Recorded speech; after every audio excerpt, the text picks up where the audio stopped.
एक दफा का जिक्र है कि एक छोटे से गांव में ज़ैनब नामी एक बच्ची रहती थी। ज़ैनब को आसमान और सितारे बहुत पसंद थे। वो हर रात अपनी छत पर जाकर आसमान को देखती और चमकते हुए सितारों के बारे में सोचती रहती। एक रात जब चांद पूरा था और आसमान पर बेशुमार सितारे चमक रहे थे, ज़ैनब ने दिल में ख्वाहिश की, काश मैं चांद पर जा सकती। जैसे ही ज़ैनब ने ये ख्वाहिश की, अचानक एक जादुई रोशनी नमूदार हुई और आसमान से एक खूबसूरत चमकती हुई सीढ़ी उतरने लगी। ज़ैनब हैरान रह गई और साथ ही खुश भी। उसने सीढ़ी के करीब जाकर उसे छुआ तो वो सीढ़ी चमकने लगी।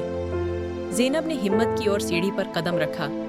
जैसे ही उसने चढ़ना शुरू किया, वो हल्की फल्की हुआ की तरह ऊपर जाने लगी। चंद ही लम्हों में ज़ैनब चांद पर पहुंच गई। चांद की सतह पर नर्म सफेद रेत थी और हर तरफ चमकदार पत्थर और क्रिस्टल बिखरे हुए थे। ज़ैनब ने जब वहां के खूबसूरत मनाजर देखे, वो बहुत खुश हुई। चांद पर ज़ैनब की मुलाकात एक जादुई खरगोश से हुई जिसका नाम नूरी था।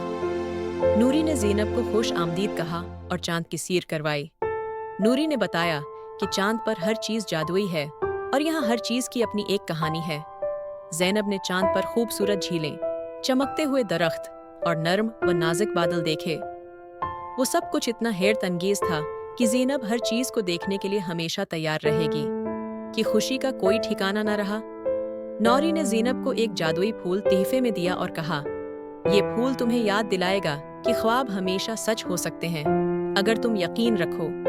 ज़ैनब ने शुक्रिया अदा किया और जादुई सीढ़ी की तरफ वापस जाने लगी।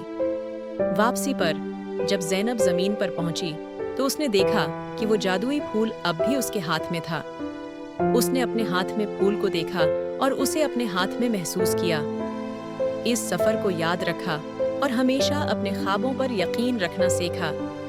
ज़ैनब जान गई कि ख्वाब देखना और उन पर यकीन करना ही असल जादू है, और उसी यकीन ने उसे चांद की जादुई सीढ़ी पर सवार कर दिया।